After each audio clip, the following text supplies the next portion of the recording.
He came to shoot a movie. She was about to lose everything. But when fame collided with poverty, two broken hearts found a love neither of them believed was real. Ethan Cole wasn't supposed to feel lonely, not with millions of fans screaming his name or the endless lights that followed him wherever he went. But somewhere between premieres and photo shoots, something inside him had gone quiet. The kind of silence that fame can't fill. He was 33, wealthy beyond reason, yet somehow he felt poor in all the places that mattered. His life had become a performance he couldn't step out of. Every smile felt rehearsed, every compliment sounded the same. When his director announced they'd be filming their next movie on a real working ranch in a small southern town, Ethan didn't argue. For once, he wanted distance. From Hollywood. From noise, from the version of himself everyone adored, but he no longer recognized. That's how he ended up at Willow Creek, and that's where he met her. Now let me tell you how this incredible story unfolded. Subscribe, share your heart in the comments, and tell me where you're watching from, because your support keeps these stories alive. Now, let's begin. Amara Fields had never cared for fame. She had too many problems of her own. The ranch she inherited from her father was hanging by a thread, one missed payment away from being taken by the bank. The soil was tired, the fences falling apart, and hope was something she couldn't afford to believe in anymore. She woke up before sunrise every day, hands raw from work, trying to hold on to the last piece of her father's dream. It was her life, her home. And her last connection to the man who'd taught her that strength wasn't about how much you had, but how much you refused to give up. So when the film crew showed up, with their expensive trucks and glittering smiles, she didn't feel excitement. She felt invaded. And when she first saw Ethan Cole standing near her barn, she didn't see a celebrity. She saw a stranger with soft hands and clean shoes, someone who had no idea what it meant to fight for something that could break you. "Are you lost?" she asked, wiping sweat from her brow. Ethan smiled, unsure what to say. "Maybe a little. I was just walking." "You Hollywood types sure like to walk where you don't belong," she said, not unkindly, but not impressed either. He laughed quietly. "Guess I'm guilty of that." For a moment, neither said anything. The silence wasn't awkward. It was curious. He found her bluntness refreshing. She found his calm unexpected. But Amara turned away first. "If you're looking for the director, he's on the other side of the pasture. Try not to step on the corn. It's barely hanging on." She walked off, leaving Ethan standing there, strangely grounded by her words.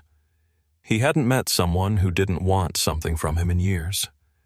That night, while the crew settled into their trailers, Ethan stood outside under a sky full of stars. Stars brighter than the ones on Hollywood Boulevard. And for the first time in a long time, he didn't feel famous. He just felt human. Have you ever met someone who made you feel seen in a way the rest of the world never could? Share your thoughts in the comments. Sometimes, those people change us forever. The next morning came quiet and golden, with the hum of tractors and the smell of rain lingering in the air. Amara tried to lose herself in work, patching a section of the old fence, but her mind wouldn't stay still. That actor, the one with the quiet eyes and the soft voice, kept drifting into her thoughts. Ethan Cole. She didn't know why he lingered there. Maybe because, unlike the rest of the crew, he hadn't looked at her land like it was just a movie set. He'd looked at it like it was sacred. She told herself it meant nothing. Men like him didn't stay. They showed up, took what they needed, and disappeared when the credits rolled. She had seen enough of the world to know better than to get curious about people who had everything she didn't. But that afternoon, curiosity walked right back into her life. She found him helping one of the crew haul equipment across the mud, his shoes covered, his shirt clinging with sweat. He didn't look like a star then. He looked like a man who'd forgotten what comfort meant. She couldn't help teasing, asking if city people even liked dirt. He grinned, said something about how country folks didn't seem to like movie stars either. She told him he was right on both counts, and he laughed the kind of laugh that sounded genuine, not rehearsed. Then he said maybe they were both out of their element, and she told him the difference was that she didn't have a fancy trailer to hide in when things got messy. That made him stop. There was something about her tone, strong but tired, like she'd carried too much for too long. And then, almost like the words slipped out before he could stop them. He asked if she ever got tired of fighting. She shot back, asking if he ever got tired of pretending. That silenced him. For a long moment they just stood there, two people from completely different worlds, bound by a truth neither had meant to reveal. Later, when the cameras rolled for a scene near her father's barn, Amara stood off to the side, watching Ethan work. The script called for him to speak about losing everything he'd ever loved, but somewhere mid-sentence, his voice cracked. It wasn't acting. It was real. Everyone on set could feel it. He'd touched something raw inside himself, and when the director called cut, the silence hung heavy. He came over afterward, half apologizing, saying he'd gotten too caught up in the moment. But she saw right through him. She told him he hadn't gotten caught up. He'd just stopped hiding. The words hit him harder than he expected. That night a storm rolled in, dark, loud, and angry. The crew scattered for cover, but Amara stayed out, wrestling a tarp over a section of the fence to keep the wind from tearing it down. Ethan saw her through the rain and ran to help, not thinking, just moving. They fought the storm together. Mud splashing, wind screaming, their hands slipping as they tied the last corner down. When it was finally done, they stood there soaked and breathless, laughing like two kids who'd just outrun the world. He asked her if she always fought this hard for everything, and she told him only for the things worth keeping. For a moment, the rain didn't matter. The storm didn't matter. What mattered was that something invisible had shifted between them. Something small but alive, like the very first spark of hope. Have you ever met someone who seemed to understand your pain without you saying a single word? Tell me in the comments. Sometimes that kind of understanding is the start of something unforgettable. Over the next few days, the ranch seemed quieter somehow, though maybe it was just Ethan noticing things he hadn't before. The way the wind hummed through the corn stalks. The way Amara always paused for a second before she spoke, like she was measuring which parts of herself were safe to share. He'd started helping out more, not because he had to, but because it felt grounding. Carrying hay, repairing a post, brushing down one of the horses after filming Wrapped. It made him feel human again. The crew teased him for it, said he was trying too hard to impress the farm girl. Maybe he was. But even he didn't know why. Amara, on the other hand, wasn't sure what to do with his kindness. She'd built walls so high that even warmth felt suspicious. Every time Ethan tried to help, she reminded herself that people like him always had an exit. He'd leave as soon as the director said, "That's a wrap." And she'd be left with the same silence, the same broken fences, and the same unpaid bills. But despite her resolve, there were moments that disarmed her. Like the time he showed up with 2 mugs of coffee, saying he didn't know if ranch coffee tasted different, but he wanted to find out. Or the way he listened when she talked about her father, without interrupting, without pity. Just listening. One evening, after everyone else had left the set, she found him sitting near the edge of the field, script in hand, but unread. He looked lost in thought. When she asked if he was okay, he said something that caught her off guard. He told her that fame was a lot like an expensive cage. Everyone wanted in, but no one realized how lonely it was once the door shut behind you. Amara didn't know what to say. So she just sat beside him, quiet, letting the night fill the spaces between them. But peace never lasts long when two people are pretending not to care. The next day, a man from the bank showed up. Sharp suit, shiny car, bad news. He told Amara she had 2 weeks to make the next payment, or the ranch would be repossessed. Ethan overheard everything. That night he offered to help, said he could lend her the money until she got back on her feet. And that was when her walls turned to stone. She looked at him with hurt in her eyes and told him she didn't need charity from a man who didn't understand what it meant to earn something, that she wasn't a project to be fixed or a cause to ease his conscience. He tried to explain it wasn't pity, it was care, but she was already walking away. For the first time since he'd arrived, Ethan felt the sting of rejection that had nothing to do with ego. It wasn't his fame she was pushing away. It was his heart.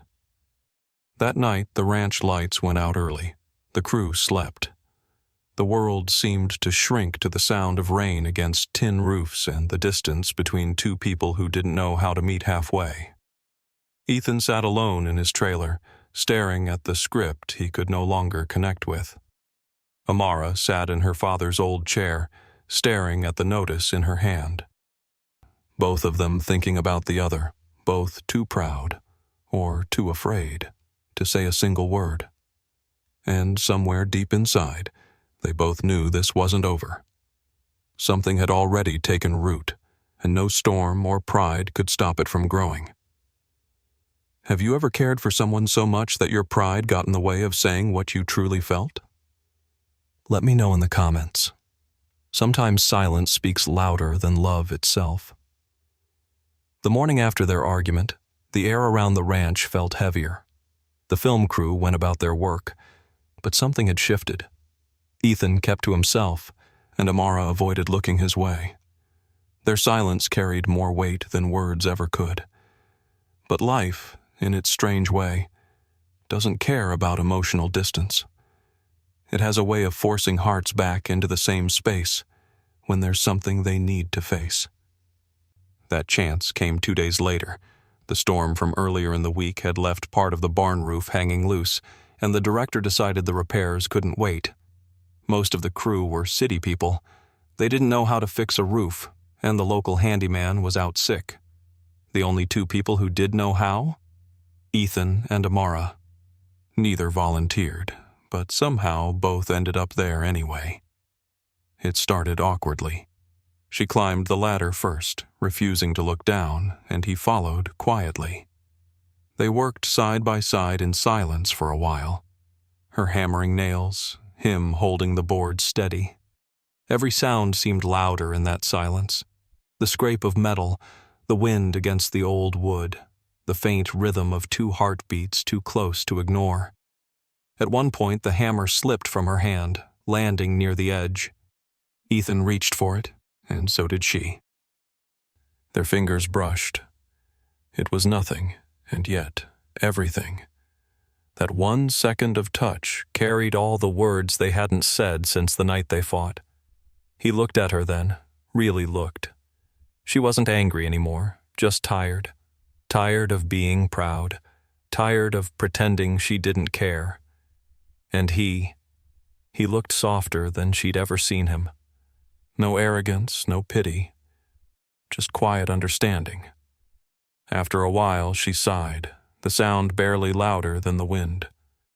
She said she'd been wrong to lash out, that she just didn't know how to accept help without feeling small. Ethan told her he understood, because he'd spent half his life surrounded by people who only saw what they could take from him. He wasn't trying to fix her, he just wanted to stand beside her. That simple confession broke something open between them. For the rest of the afternoon, they worked together like they'd always belonged on the same roof, in the same struggle. When they finished, they sat on the ridge of the barn, legs dangling, watching the sun sink low over the fields. Ethan told her that he envied her courage, that she fought for something real, while he'd been pretending to live. She smiled softly and said, "Courage didn't feel like courage when you were just trying to survive.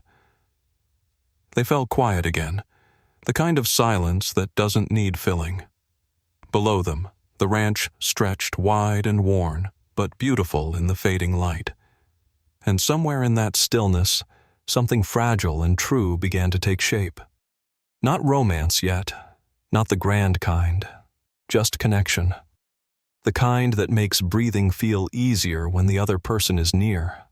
As they climbed down, Amara turned to him and said she didn't know what the future held for the ranch, or for herself, but that she was glad he'd come. He smiled, saying maybe he hadn't come for the movie after all. For the first time since the film began, both of them felt like they were exactly where they were meant to be. Do you believe that sometimes life puts us in the same room with the very person we're meant to learn from? Share your thoughts below. Maybe your forced proximity moment changed your story too. Days passed, and what began as an unexpected friendship slowly started to feel like something deeper, something neither of them dared to name out loud. Ethan found himself seeking her out in quiet moments, not for conversation, but for presence. Amara had a way of making silence feel like peace instead of punishment. But the more their hearts drew near, the more their fears started to whisper. For Ethan, it was the voice of doubt that fame had etched into his bones. You're not real. No one stays once they see who you are beneath the image. For Amara, it was the old ache of loss, the belief that love never stays long enough to call home. One evening, while the crew celebrated the nearing end of filming, Ethan and Amara sat outside by the barn. The music from the party drifted faintly across the field, but here, under the glow of a single lantern, it felt like the world had paused just for them. Ethan broke the quiet first. He told her that he hadn't been home to visit his mother in years, not since his father died. He said fame had a strange way of convincing him that success meant distance, from his past, his family, even from himself. He laughed softly, saying that the first time he saw himself on a billboard, he felt proud for exactly 10 seconds before realizing he didn't even recognize the man in the picture. Amara listened without interruption. When he fell silent, she reached for his hand, just briefly, and told him she understood what it felt like to lose yourself in the middle of surviving. She told him about her father then, about how he'd built the ranch with his bare hands, about the nights he'd sing gospel songs to her when she was little. She said he used to tell her that love was like planting. You don't always see it grow right away, but it takes root deep, and when the time is right, it blooms. Her voice faltered when she admitted that after he died, she stopped believing that. Ethan looked at her for a long moment and said quietly, "Then maybe it's time to believe again." Something broke open inside her at that. It wasn't just his words, it was the way he said them, like he was trying to convince himself too. The night stretched long after that. They talked about everything, dreams they'd buried, mistakes they regretted, the people who left, and the ones who stayed only long enough to hurt them. There were no grand gestures, no declarations, just two souls gently unclenching after years of holding on too tight. When she stood to leave, Ethan caught her hand again. Not to stop her, but to anchor the moment. He told her that she made him feel real again, that when she looked at him, he wasn't an actor or a headline, he was just a man. Amara smiled softly, her eyes glistening in the lantern light. She said he made her feel seen, like the world hadn't forgotten her after all. And for the first time, they didn't fight the silence between them. They just let it be, warm, fragile, and alive. What neither of them knew was that the next morning would test everything they'd just begun to heal. Have you ever met someone who made you believe in something you'd given up on?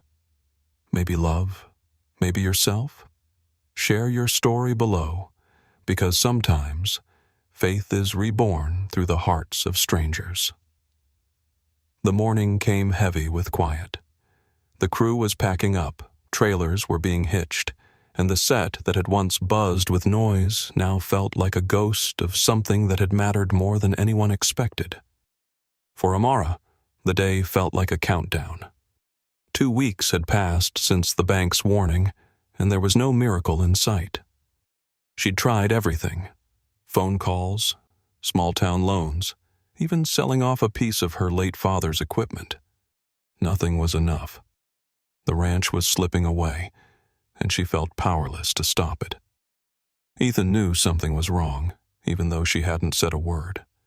He saw it in the way she avoided his gaze, in how her smile had become something she wore instead of something she felt.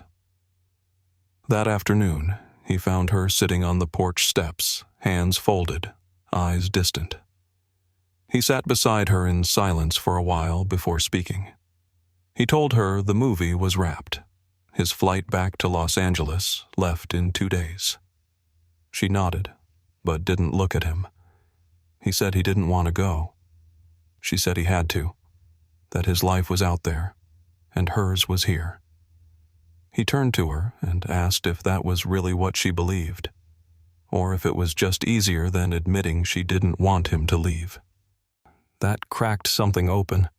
She told him she'd lost too much already. Her father, her home, her hope. She couldn't bear to care about someone who would walk away when the cameras stopped rolling. Ethan said quietly that he wasn't walking away. He didn't care about the movie anymore, or the fame, or the image. He just cared about her. But love, he said, needed truth. And so he confessed that he'd already called the bank, that he'd paid the amount owed on the ranch. The silence that followed was thick and painful. Amara's first reaction wasn't gratitude. It was fury. She stood up, her voice trembling, saying he had no right to interfere. That he didn't understand what it meant to fight for something your whole life, only to have someone else swoop in and fix it like you couldn't do it yourself. He stood too, hurt but calm, saying he hadn't done it to save her. He'd done it because she'd already saved him. That before her, he hadn't felt like a real person in years. And if helping her meant she could breathe again, then maybe that was the first thing in a long time that felt right. Amara didn't answer. She just walked away, her heart torn between pride and love, gratitude and pain. That night, Ethan packed his things. He left before sunrise, without saying goodbye. Days passed. The crew was gone. The ranch stood quiet. Amara tried to go about her days, but everything felt hollow. Each morning she expected to see his shadow somewhere near the barn, his laughter drifting from the fields, his voice asking about the coffee again. But there was nothing. Until one evening, a week later, when a letter arrived. It was from Ethan. He wrote that he'd gone home, for real this time, that he'd visited his mother, walked through his old house, and finally felt peace. He said he didn't know what came next, but he knew what love felt like now, because she'd taught him. At the bottom, he'd written one line that made her heart stop. If love ever needs a home, you'll always find one in me. Tears filled her eyes. She didn't realize she was smiling until she felt it. Months later, when the first blooms of spring brushed the ranch with life again, a familiar car pulled into the drive. She stepped out from the barn, heart racing, and there he was. No cameras, no crew, no walls between them. He smiled the same small, honest smile she'd fallen for. And this time she didn't hold back. She ran to him, no speeches, no grand gestures. Just two people who'd finally found their way back, not because the world allowed it, but because love refused to die quietly. That evening, as they stood together watching the sunset over the fields her father once walked, Amara whispered that maybe love really was like planting. Sometimes it takes time to grow, but when it finally does, it lasts. Ethan wrapped his arms around her, resting his forehead against hers, and said he was done pretending. This was real. This was home. And in that quiet golden light, fame and poverty ceased to matter. All that remained was love, simple, honest, and free. Do you believe that real love can bridge two completely different worlds? Tell me in the comments.